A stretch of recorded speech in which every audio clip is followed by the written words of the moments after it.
Good evening. Good evening, dear everyone.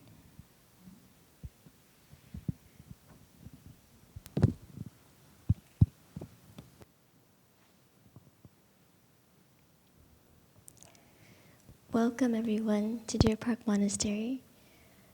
Today's the first day of our Earth Holder retreat.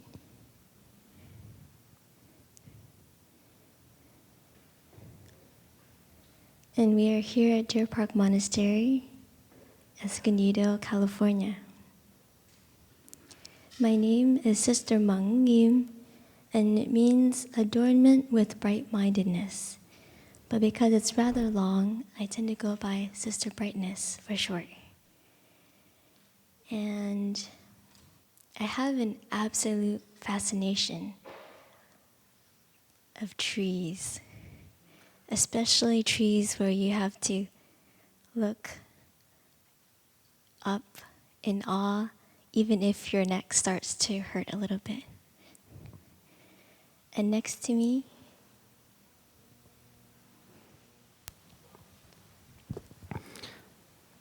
Dear Thai, dear beloved community, my name is Brother Nguyen. The English translation for this is aspiration strength or power of vow.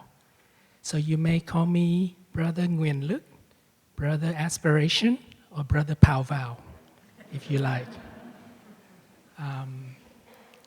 It's very nice to be sitting here with all of you. And I'm originally from Thailand, and my favorite animal is chipmunk, because I find it very funny animal, especially when it moves, it will raise its tail, and somehow it reminds me of a Looney Tune character. Thank you.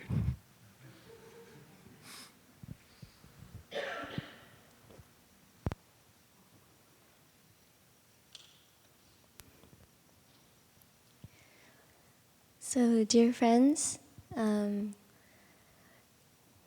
this retreat is a rather special retreat. We are all gathered here because we are interested in learning how to see, realize, and also share the insight of interbeing. The title of this retreat is We Are Earth, Walking on Earth. And I tried in visualizing, I tried to think, what does that really mean? I am Earth, walking on Earth. And I thought, usually when I think of the word Earth, I think of Mother Earth. And I was like, wow, it must hurt to walk on my mom or my dad. And then if we look around, there's so many earthlings. Mother Earth has so many children, both humans and animals, trees, all species. And it's easy to accept interbeing as a notion, as a concept. Of course we inter-are, of course there's a circle of life. But how do we truly embrace this insight so that it brings us peace and joy? And then I thought, well, what's my relationship with my own mother? How has my relationship with my mother been when I was, say, 2 months old? Or 2 years old? Or 20 years old? 30 years old? I'm not quite at 40 or 50 or 60 yet, but you get the idea. Different stages in our life. What is our relationship with our mother? When I think of the word Mother Earth, I tend to think, wow, it's such a beautiful word, and I envision a wonderful, ideal mother who always bakes cookies or always tends to my needs.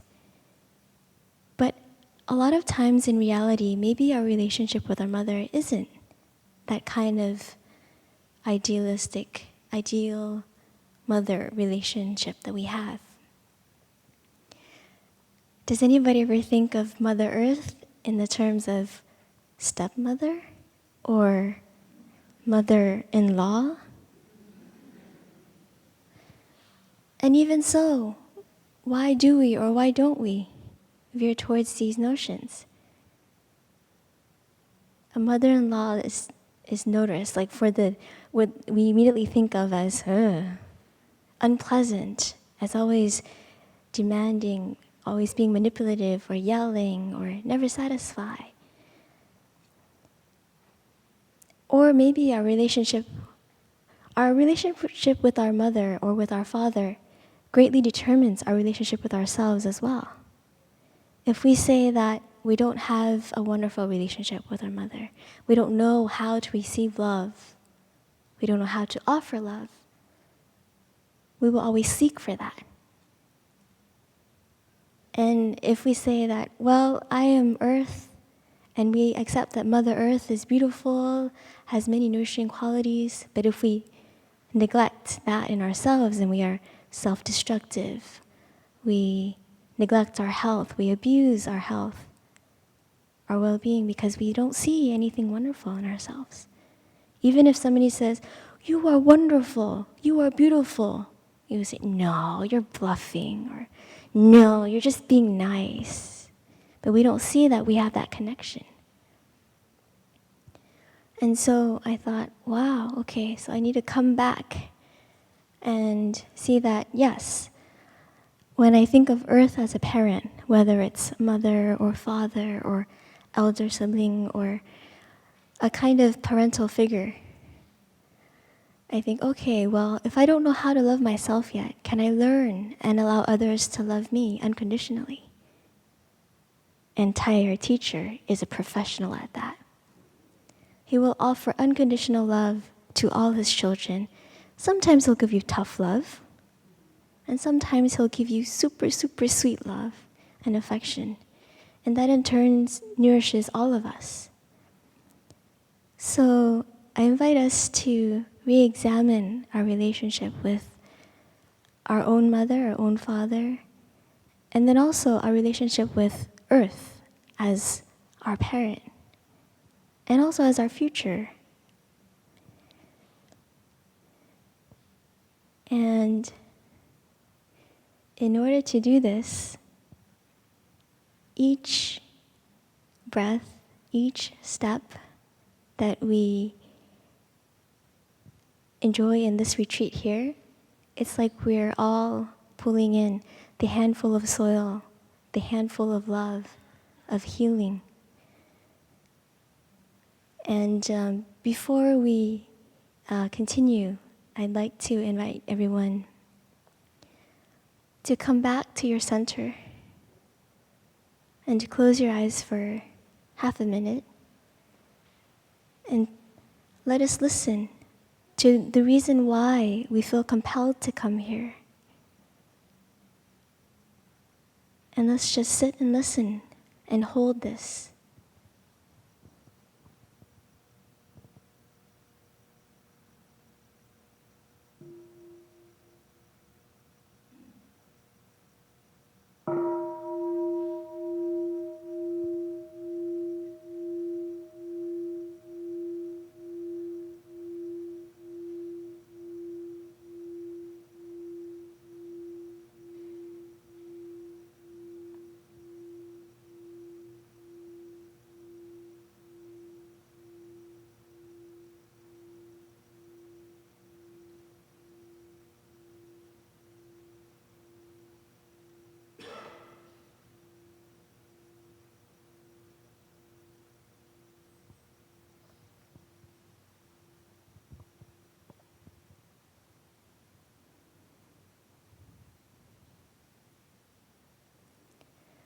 I would like to invite you to all gently open your eyes.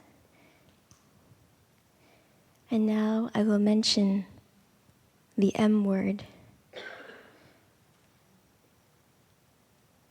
Oftentimes we come to the monastery thinking that we need to learn about mindfulness. And mindfulness is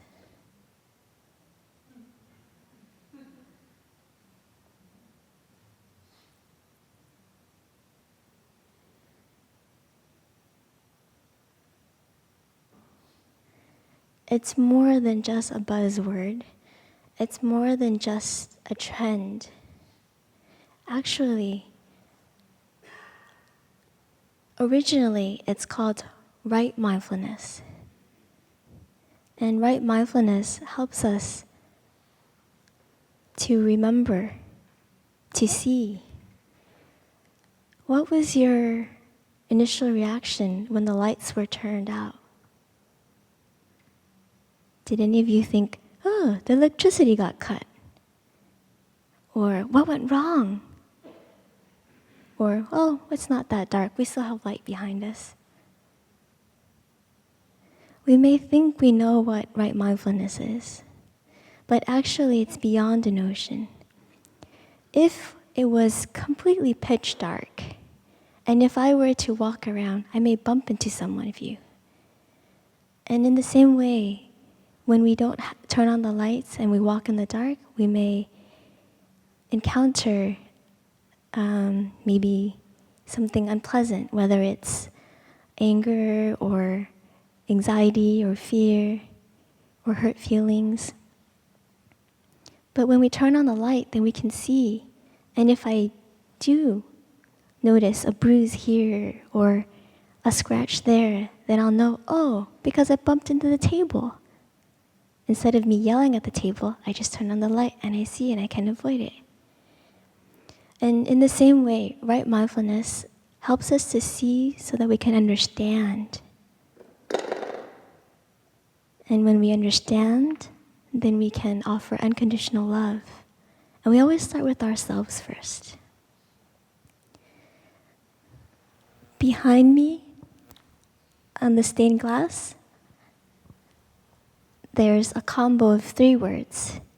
You may like to look at it during the daytime.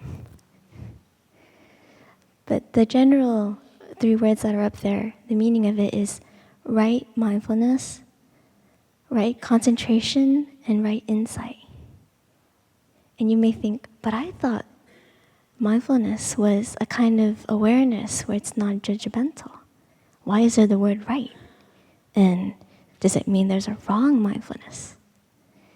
And it's considered right or wrong depending on our intention. When we have the lights on, we can see. When we have right mindfulness, we can see things as they are. And then we'll know what to do and what not to do. And when we are focused, when we are fully present, when we are home in our body and our mind for a while, we'll know what to do and what not to do, and those are our aha moments. Ah, I reacted like this out of anxiety, out of anger, because I misunderstood.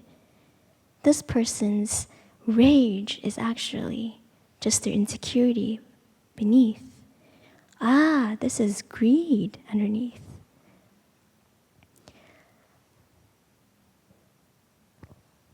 Before we continue, I'd like everyone to raise your hand if you drive every day, or if you're a driver. If you've ever driven before.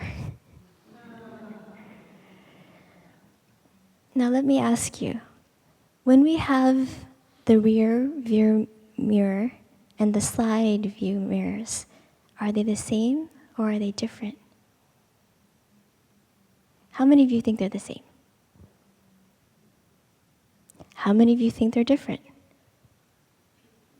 How many of you think they are neither the same nor different? What is the purpose of these 3 mirrors when we drive? And why do we look at one and this one and the other one? Why not just one?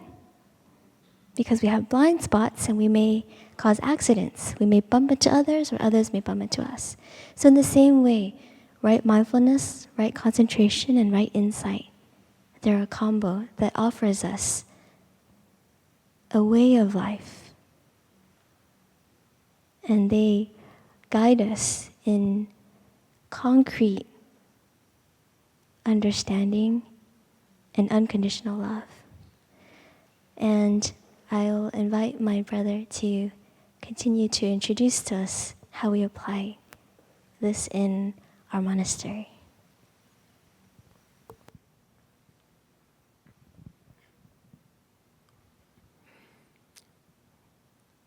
Dear Thai, dear Sangha, I'd like to share with you the practice of mindful breathing. This is a practice that helps us bring our mind back to our body, because very often in our daily life, our body is here, but our mind is somewhere else. Maybe in LA or in San Diego. And when that happens, we're not truly alive. We're not in touch with what is going on in the present moment. And so the practice of mindful breathing uses the breath as the bridge that helps bring our mind back to our body. And this is something that we can practice anywhere, anytime, because our breath is always with us. And to do that, it's very simple. We just bring our awareness to our in and out breath. So we just feel the air as it enters and leaves our nostrils. And as we breathe in, we know we are breathing in. As we breathe out, we know that we are breathing out. So we just feel the breath as it is. We don't need to force or control our breathing. Our breath may be short or long, or fast or slow. Just let it be. And we continue to follow our in and out breath like that. And after a while, our breath will naturally become slower and deeper. And with this, it brings more peace and calm to our body and mind. And then we are able to recognize what is going on in the present moment. So we may be carried away by strong emotions, or we may regret about the past, or we may worry about the future, about climate change. When that happens, we just have to come back, return to our breathing, just to collect and anchor our mind to the body. And when we do that, we can recognize what is going on. There is this emotion in us, and we can take good care of the emotion. Many years ago, before I ordained, become a monk, I used to be an environmental activist. And I was quite angry at many things. And I only blamed other people for doing wrong things. And I did not help their situation. In fact, I made it worse. I didn't know how to nourish myself with joy and happiness. I didn't know how to take care of my emotion, my anger. But now, thanks to the practice of mindful breathing, I'm better at taking care of this suffering. It's not perfect, but it's much, much better. So with one mindful in-breath, we can already return to our body. We can recognize that, oh, we have a body, that we are alive. We are here on earth. And we can touch the wonders of life. That's always there. We can touch the beautiful flowers. We can touch the green grass, the blue sky, the white cloud, the bird songs. All these things are always there to nourish and to heal us. But very often we are not there to recognize them. And we need the nourishment in order to keep us balanced, to keep us strong and solid and clear. And then we will know what we should do, what we shouldn't do. We have much more clarity.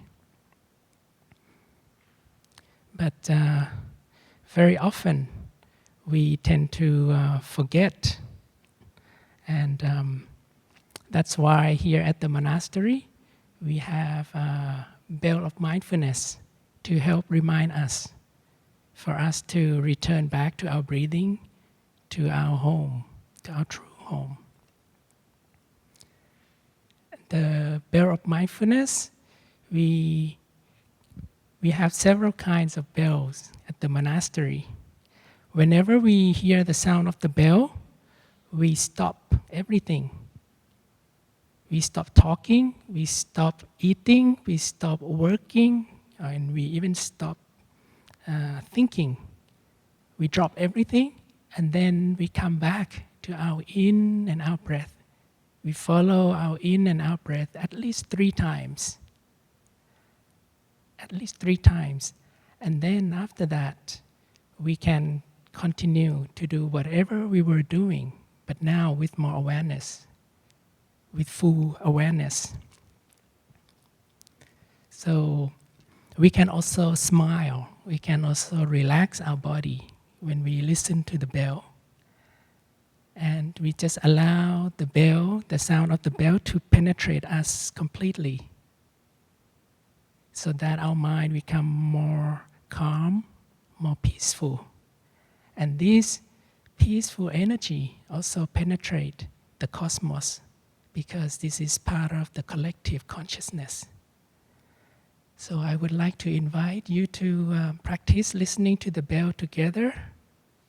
You may close your eyes if you like, and we can come back to follow our in and out breath.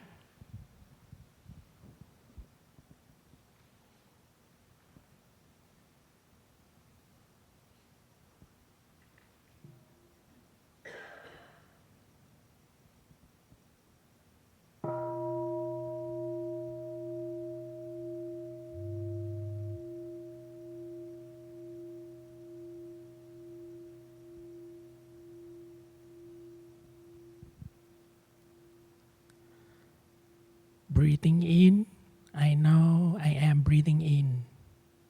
Breathing out, I know I am breathing out. In, out.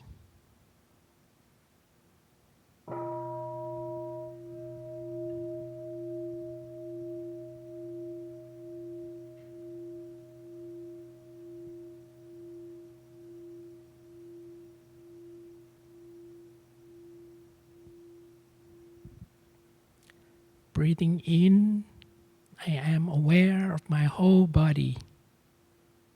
Breathing out, I release the tension in my body. Aware of body, releasing tension.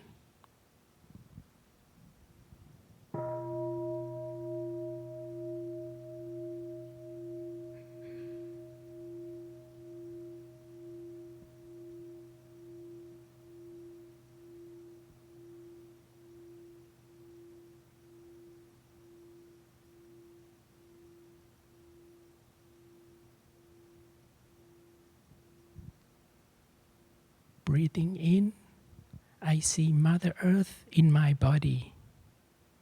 Breathing out, I smile to Mother Earth in me. Mother Earth in my body, smiling.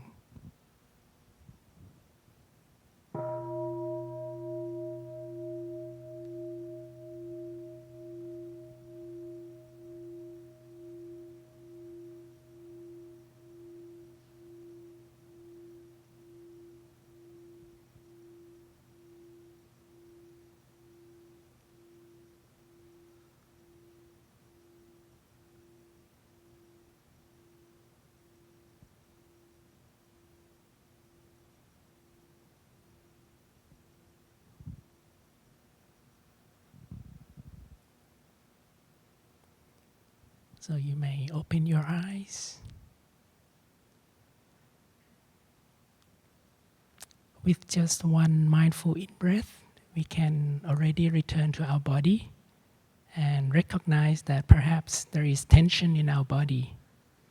And we can relax our body, we can loosen up the tension so that our body is more relaxed, and that helps our mind to be relaxed as well. And the practice also helps us to look deeply into our body and to realize that our body is made up of the earth. That the earth is not just outside of us, the earth is inside of us, and we can touch that in us and around us. And when we have this right view, we want to do all we can to heal Mother Earth, because healing Mother Earth is healing ourselves, and healing ourselves is healing Mother Earth. So here at the monastery, whenever you hear a sound of a bell, we stop and we come back to our breathing. And we have many different kinds. We have the big bell right here, sitting on a cushion just like you. We also have an activity bell, which is invited 15 minutes before an activity begins.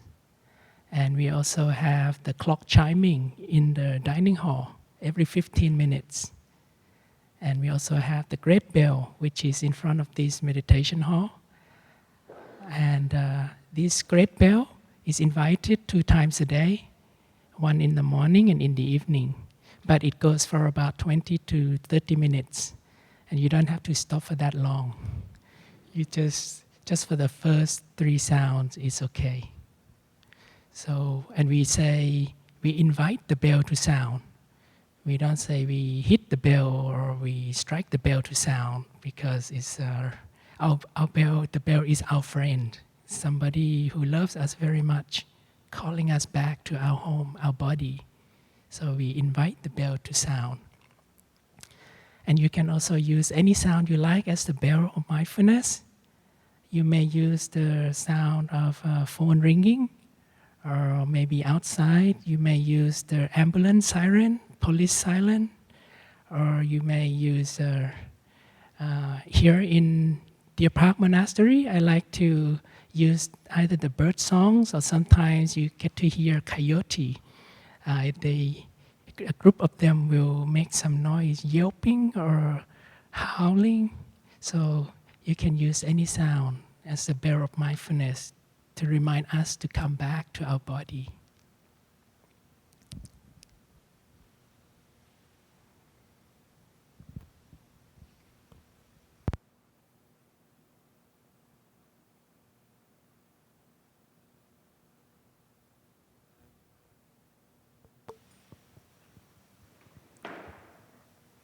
So, dear friends, I'd like to share a little bit about sitting meditation. How many of us enjoy sitting meditation? In all honesty, not because you feel you're obliged to raise your hand. How many of you, please close your eyes, how many of you actually sit every day? Okay. How many of you firmly believe that you have to have at least half an hour to 45 minutes of full-on, continuous, consecutive sitting in order for it to be called a formal sitting meditation? Aha! That's wonderful, that's true. We don't need 30 or 45 minutes every single time. It's helpful, but sometimes it's not helpful. So it depends. Sitting meditation is like sitting in front of a mirror.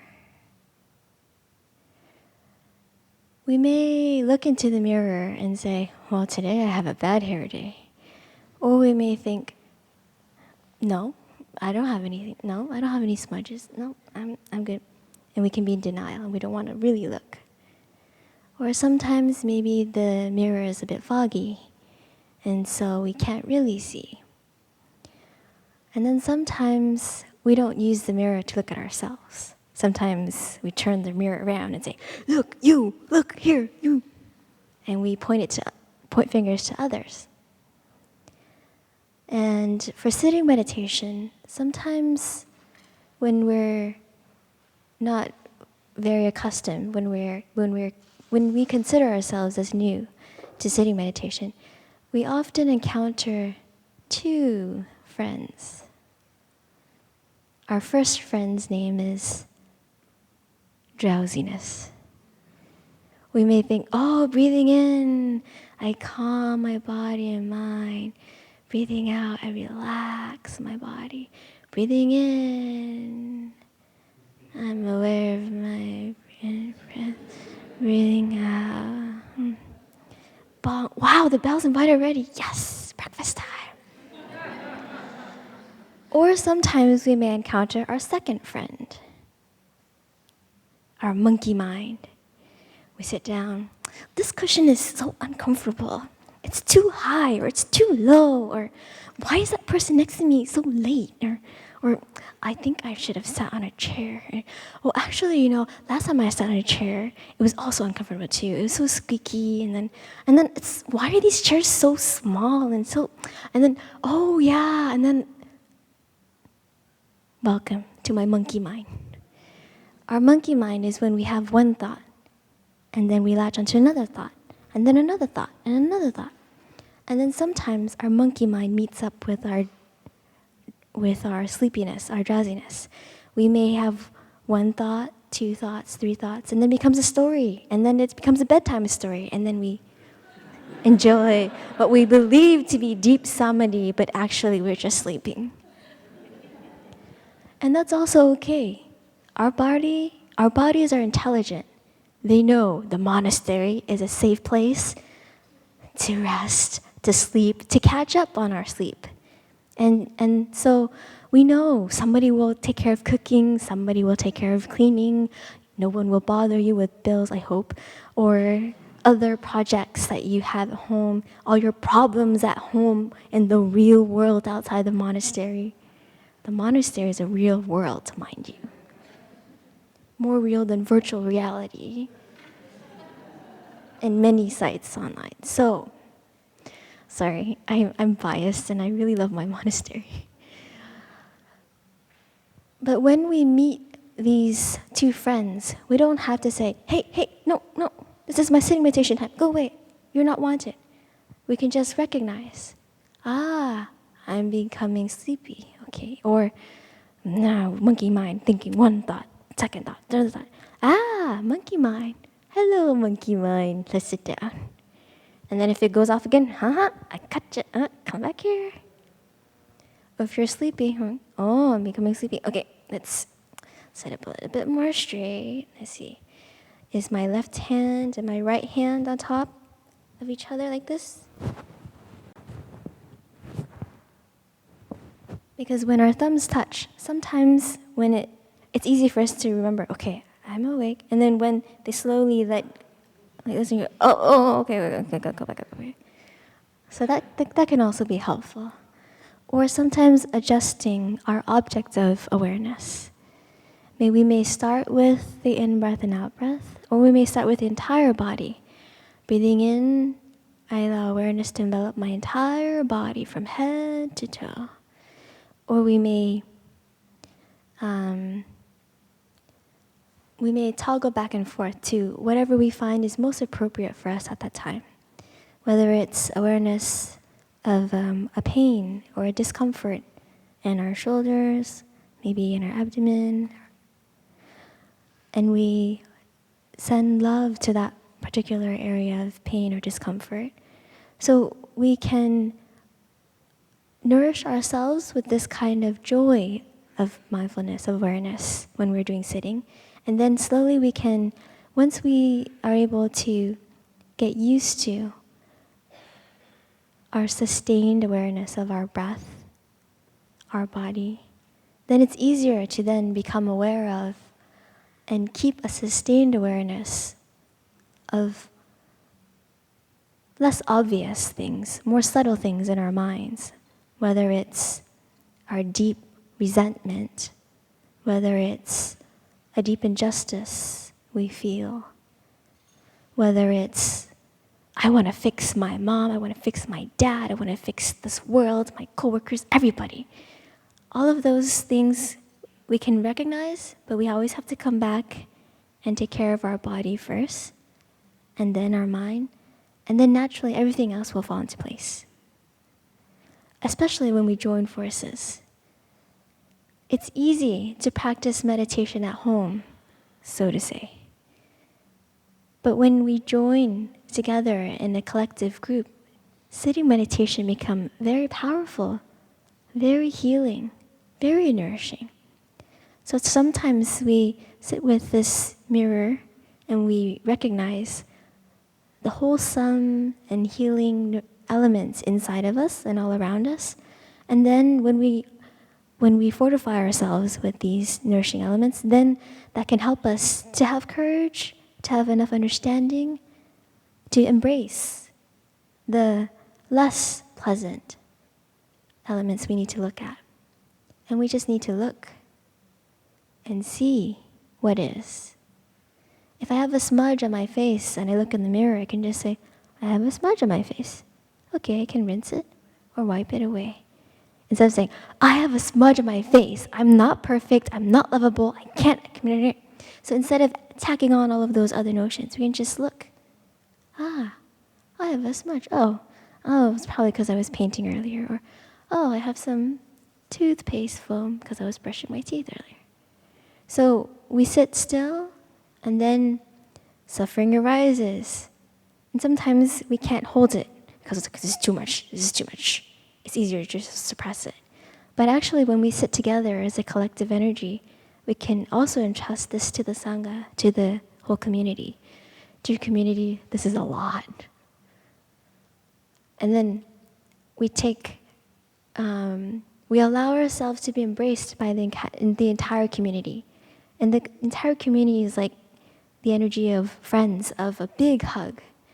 And we can resort to an acronym. We came up with this acronym for our teens program last year. It's called Rabbits and Elephants Love Ice Cream. We have a lot of rabbits here, you'll see, so that's easy.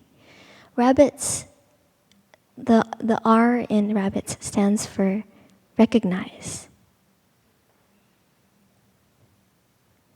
Recognize. Rabbits and. A in and stands for accept. Recognize, accept. Elephants is embrace. Love is look deeply. Ice cream is insight. Rabbits and elephants love ice cream. Recognize, accept, embrace, look deeply, and insight. That's what we are invited to do during our sitting meditation, looking into the mirror inwards rather than only outwards.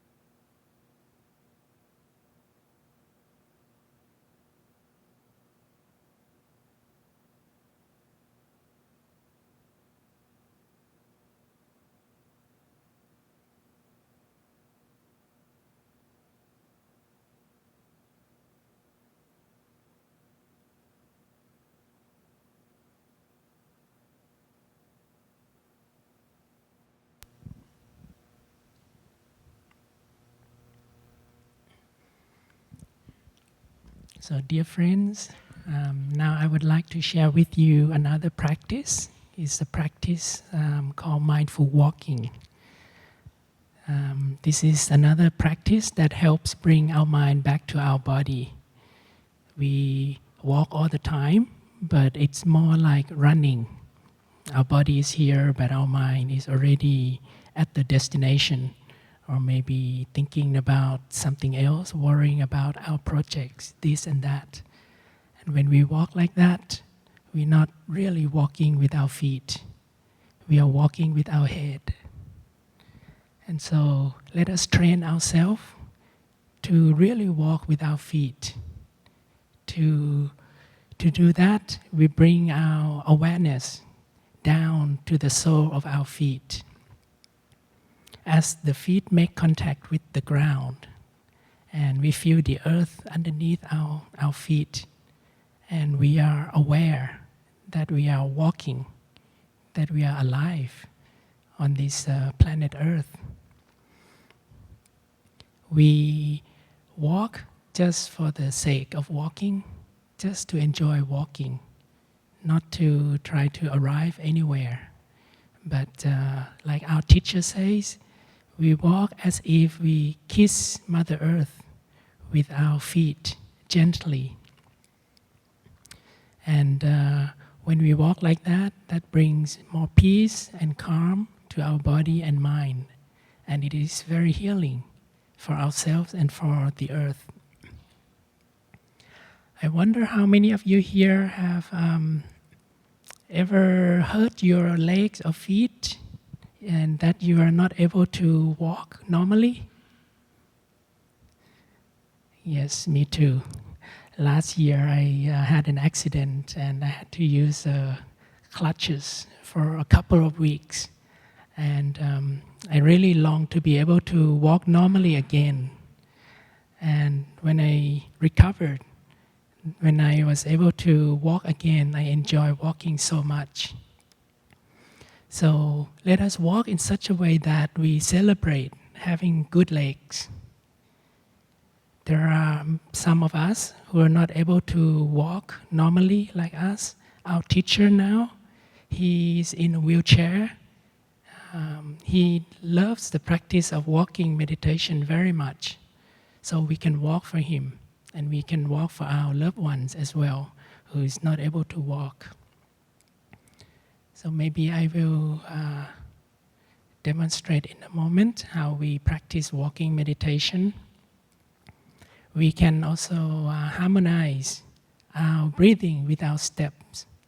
So as we breathe in, we may take 2 or 3 steps. And as we breathe out, we may take 3 or 4 steps. So normally our out-breath is a little bit longer than our in-breath. And we listen to the capacity of our lungs. We listen to what they need, and then we adjust our steps accordingly. So it goes something like this. For example, my hands will show you this is in-breath, this is breathing out. So you may go in, in, in, in.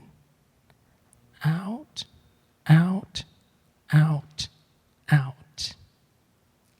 Or you may say silently, I have arrived, arrived, arrived. I am home, home, home, home. In the here, here, here. In the now, now, now, now. You can be creative. You can think of words that can help your practice. You can say peace, peace, peace, joy, joy, joy. Anything you like. So Thai, our teacher, he used to teach to French kids to say oui, oui, oui, merci, merci, merci. Yes, yes, yes. Thank you, thank you, thank you. Say yes to life. Say yes to what is true and beautiful in life. So we can do the same as well. We walk so that we arrive at every step. We arrive in the here and now, in the present moment. We walk just to enjoy walking. sooner or later we will arrive anyway. So why not enjoy every step? Because if we rush now, then the final destination, cemetery. So we enjoy now. People say time is money, but time is life also. So we need to be aware of that. And we can walk like this everywhere we go, whether we walk from the meditation hall here, back to our room, back to our tent, or to the dining hall, to the restroom, everywhere we go, we can walk in this style.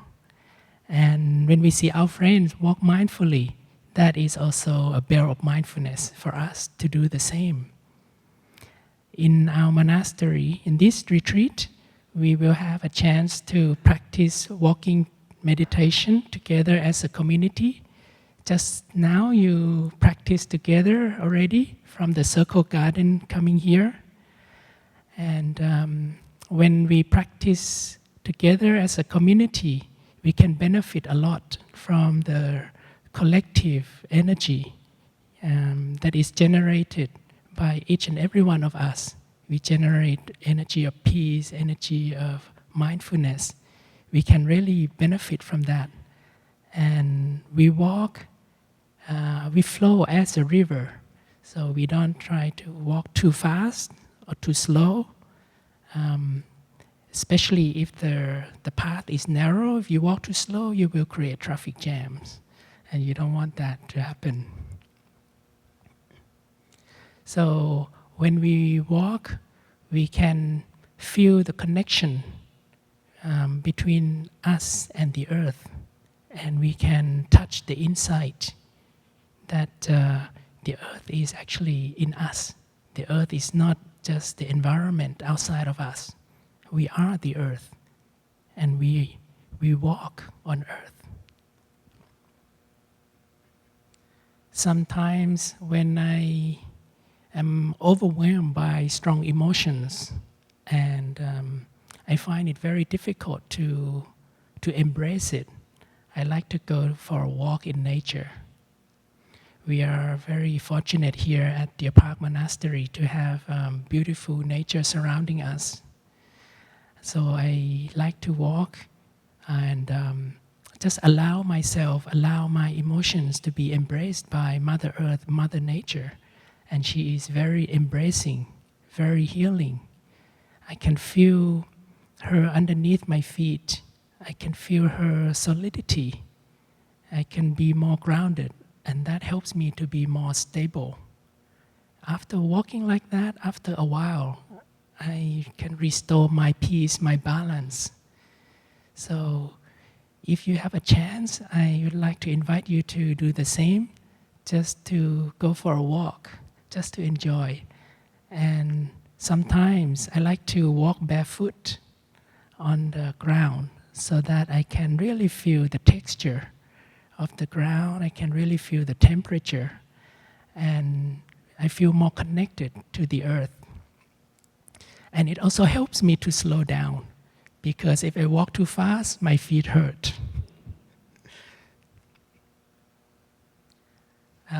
I think it's very important that we are aware of the danger our planet is facing from climate change at the moment. But at the same time, it's very important for us not to be drowned in anger, in fear, in worry, anxiety, or despair. Because whatever actions that we do based on these negative emotions, it will not bear fruit. So it is very important for us to keep our balance, to take care of these emotions, and to nourish ourselves with joy and happiness by touching the wonders of life, the wonders of nature. And this can be done with our mindful breathing, mindful walking. And this is something we can do right here and now. Every one of us can do that. Last year, September the 20th, I had an opportunity to join the climate strike in Manhattan, in New York City. So there were about 50 or 70 of us practitioners. There were friends from the Earth Holder community there as well. We were among about 250,000 people on the demonstration that day. So many people were shouting or carry signs of protest. But our group, we chose to walk mindfully and silently and generate this peaceful energy. And we also carry signs that express love for Mother Earth. There is a sign that has our teacher, Thai, on it, and his message that says, "The future of our life depends on our mindful steps." And I think it's very true. If we really want to protect and heal our planet, it has to start by our mindful steps, our mindful breathing. And any one of us can do that.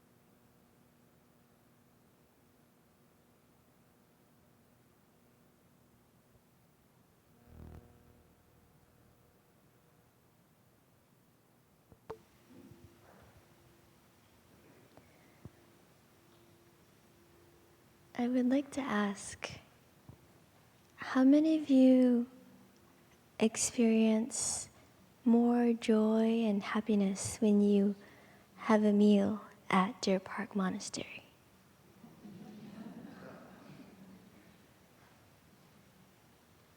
It's the same carrots, tofu, and rice you have here and the same outside, isn't it?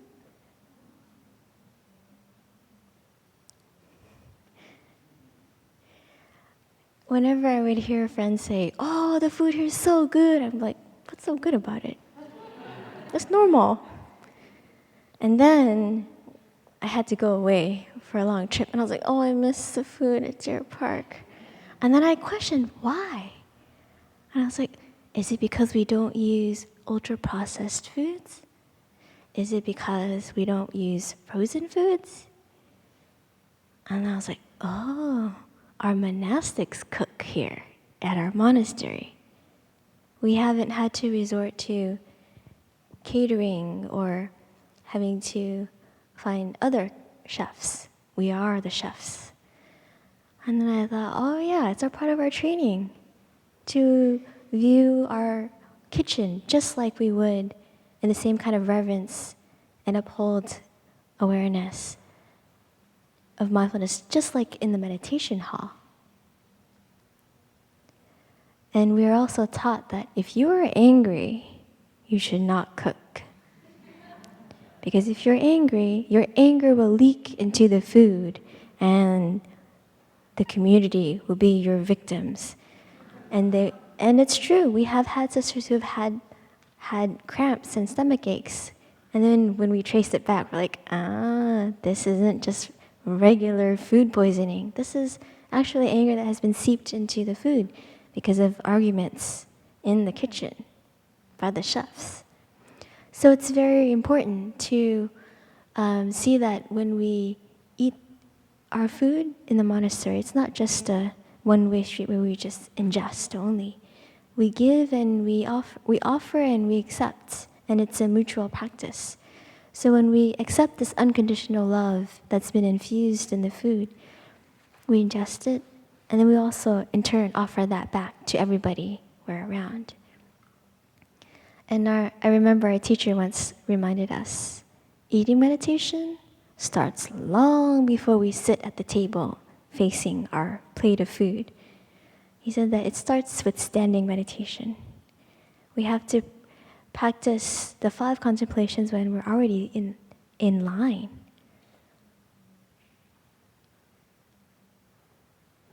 even when we're inching towards a line, towards a table, even when we're bowing to get our utensils or our bowl, our dish, our plate, and then practicing equanimity with each dish, whether you like this dish or don't like this dish.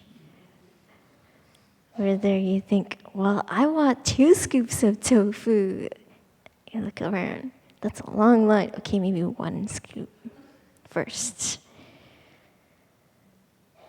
And then to see the interconnectedness, this circle of life that flows in us. When we're eating, we're not just nourishing our physical body with the food, but we can also nourish our Dharma body, our body of practice, of meditation as we're eating. So it's a win-win, and it's not just, I have to hurry up, finish eating, so then I can go sit on my cushion and practice. We practice engaged Buddhism. That means that we apply meditation in all aspects of life. It's a way of life. It's not a 9-to-5 job. It's a path of well-being, of recognizing all the elements of joy, of gratitude, of interconnectedness, which we tend to call interbeing in the monastery. And I tend to focus on 3 points during eating meditation. Obviously, the food in front of me, the friends at my table, and then also the whole community. So sometimes I may be looking up and it looks like I'm looking at someone, but actually I'm just noticing the presence of everyone. Because we emphasize community practice and not just individual practice. Because when we join forces of awareness, of concentration, of insight, of healing, of joy, then we can go a lot further, and we don't have to strive and put so much individual effort. It'll just naturally flow. So instead of closing our eyes and gritting our teeth and I'm focusing, I'm eating mindfully, we can just recognize, okay, I have some discomfort, or okay, I do feel a bit self-conscious. I don't know if this is a bit too much food, or we just recognize all of these sensations in our body or our feelings. And I'd like to especially challenge everyone to just pick any seat that's available. Maybe we can go, when we enter the dining hall after we've served ourselves, we can look left. Are all the tables further in all filled? What about taking the furthest seat inside rather than just the seats outside? Just like when we enter the plane, we tend to want to sit either at the window seat or at the aisle seat, not the middle seats. But why? Oh, I don't want to have to bump and scoot later, because if I go in first, then I'll finish first, and then I'll have to go out first. We can just notice our minds and our internal conversations. Does it have to be this way or that way? Why do I like this corner? And why do I tend to veer towards people I know only? We can also just communicate with our eyes as a smile, or acknowledging each other's presence. So we have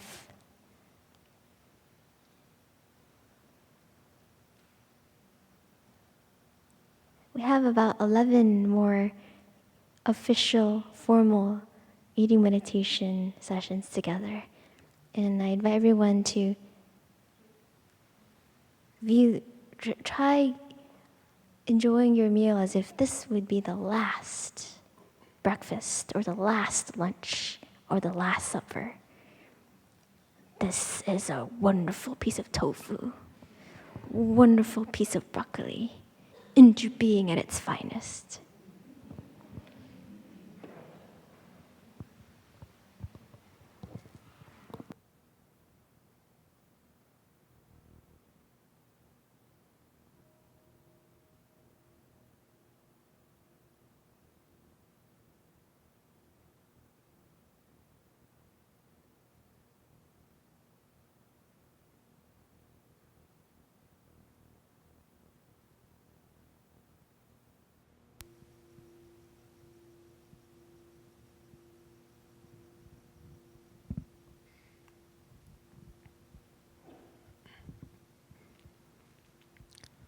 during this retreat, we will have a chance to practice working meditation. So each and every one of you has already been assigned to a family.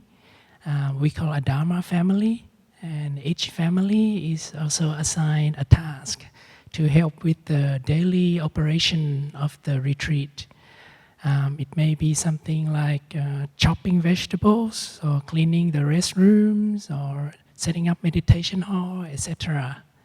So this is a wonderful chance for us to apply the practice of mindfulness while working. And this is something that I hope you can bring back home as well. And to practice working meditation is very simple. As we work, we can pay full attention to whatever we are doing. And we can also be aware of our in and out breath, and also our bodily movements. We can just relax while we're working. We can enjoy every moment that we're working, and we don't have to hurry or to rush. If we rush and hurry, we just recognize and smile at that habit of us. Sometimes we want to do things as quickly as possible, get it done, and then we can go and sit down and drink tea later. So let us train ourselves in such a way that the drinking tea joy is actually in the moment that we are washing pots, for example. So it's not working in order to achieve something in the end, but the happiness is in every moment that we are doing. So our teacher says we should wash the dishes just for the sake of washing the dishes, not in order to get it clean, but just to enjoy washing the dishes. But I hope you get it clean also.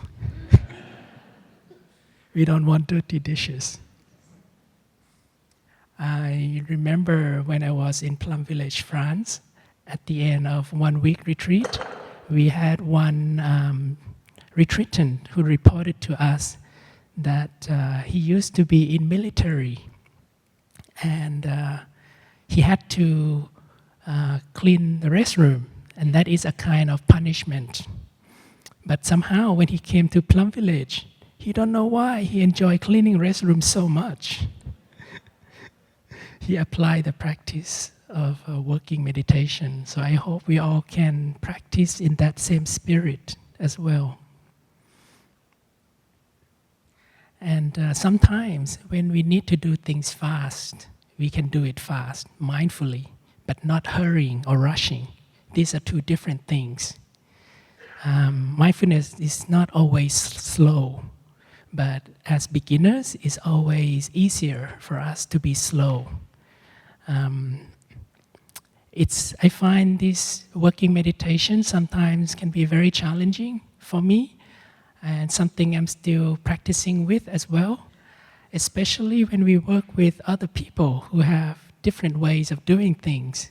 And so how do we keep the harmony, but at the same time get things done? So this is quite a deep practice. My responsibility is in the sound room, and sometimes I have to do things very fast because the Dharma talk is starting and the cables are not connected yet. I have to do things very fast. So if you find me rushing, please offer me a smile, and that is a veil of mindfulness for me to slow down. But if I slow down, then the Dharma talk will be delayed as well. To do things fast, mindfully. So here at the monastery, for those of you who are not familiar with the Buddhist tradition, you may wonder what this bowing is. You may wonder what it means. So this is not just a simple greeting. There is a meaning to it. So when we join our palms, we bring our body and mind together, and we are fully present in the here and now. And we offer our full presence to the other person in front of us. recognize that the person is there, we offer our very best to him or to her. And also, this joint palm is the shape of a lotus bud. And a lotus flower in Buddhism, it symbolizes awakening, a full awareness. So as monastics, we are trained to bow in such a way that there's a practice that it is a meditation. As we join our palms, we breathe in, and we recite the gatha silently, a lotus for you. And as we bow down, we breathe out, and we recite the gatha, a Buddha to be. So a Buddha is somebody who is awakened, who is enlightened, who has full awareness. When we do that, we recognize the capacity for awakening in us and in the other person. So this is a deep practice, and we don't do it mechanically, just for the form. We do it with real intention, with purpose, and it becomes a meditation. Also, every day we have a chance to practice touching of the earth or prostration. This is a practice that helps us to come back to our roots, to the earth, to the roots, which are our blood ancestors, our spiritual ancestors, and Mother Earth, and also to help us let go of the idea that we are a separate self, and that we are part of life, that we are the earth. So I would like to ask my brother to demonstrate to you how to practice touching of the earth.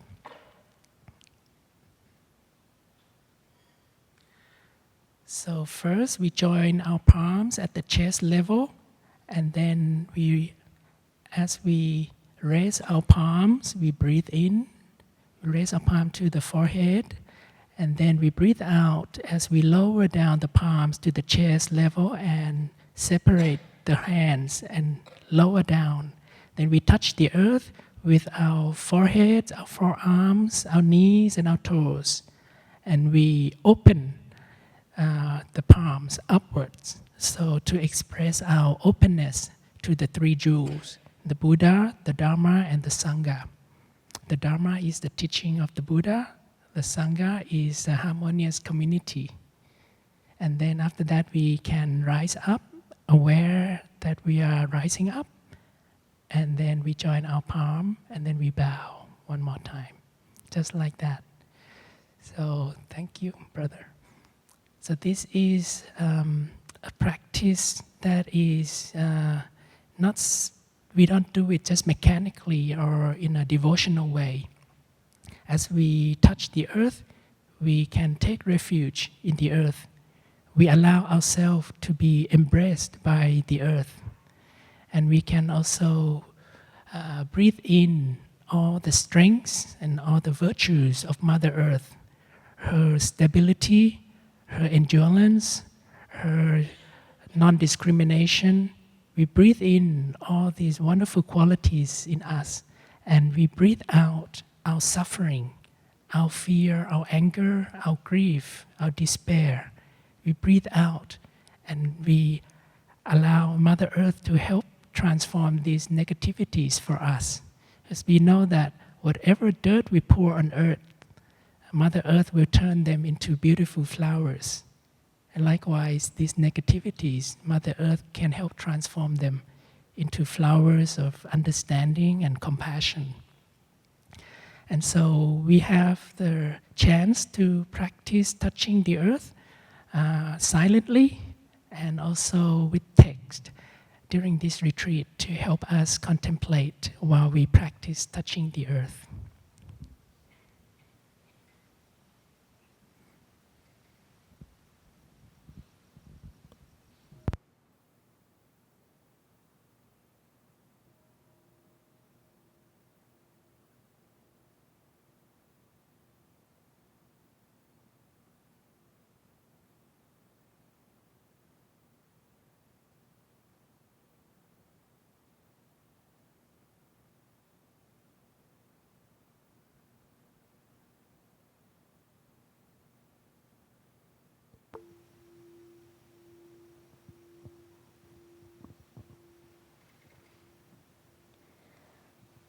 So, dear friends, I would like to share with you a little bit about our dessert at our monastery.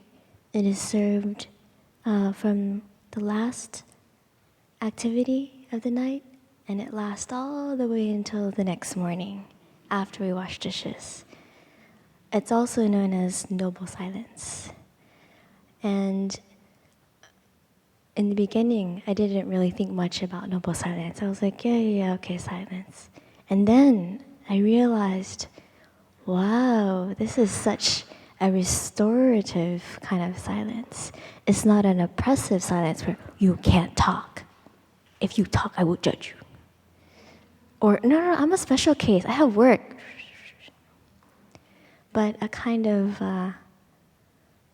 a being still and knowing kind of silence, a kind of healing silence, where I can recognize my thoughts, my feelings, and then see the layers underneath. And I call it dessert because it's dessert. And sometimes I have a reaction like, don't touch my silence. And then I realize that I have this kind of, and I'm like, oh, it's the same like before. I have these extremes. Okay, middle way. Yes, okay. But then sometimes I may just wink or smile. And we also practice, or we try to practice noble silence also when we wash dishes. Sometimes it's hard to say hi to everybody in the retreat because there's, everyone, oh, it's like a big family reunion. I want to talk to you. Oh, you, I haven't seen you for so long. And some friends have flown from different continents to get here, so it's easy to want to talk a little bit in the line. But then when we wash dishes, we can also recognize, oh, but it's also wonderful to wash our dishes and be present for washing dishes too. Our teacher likened washing dishes and bowls as washing the baby Buddha. And I was like, oh, baby Buddha. Normally we don't want to wash dishes, right? But it's like, the baby Buddha, okay, pleasant washing and sanitizing. So, dear friends, it's getting rather late, and you've endured my brother and I sharing for quite a long time. Thank you. Let's offer flowers to yourselves.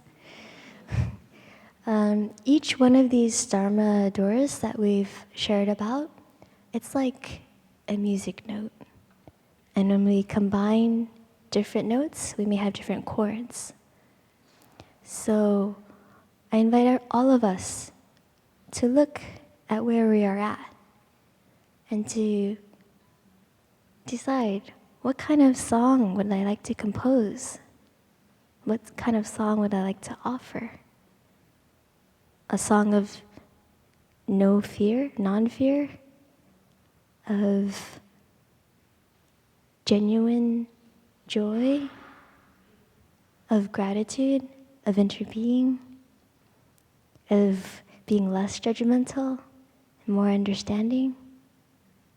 And then you can share that song with us, with your friends in your Dharma sharing group, or also with your monastics in your group, and with everyone as a collective group, so we can celebrate our 20th year here at Deer Park Monastery.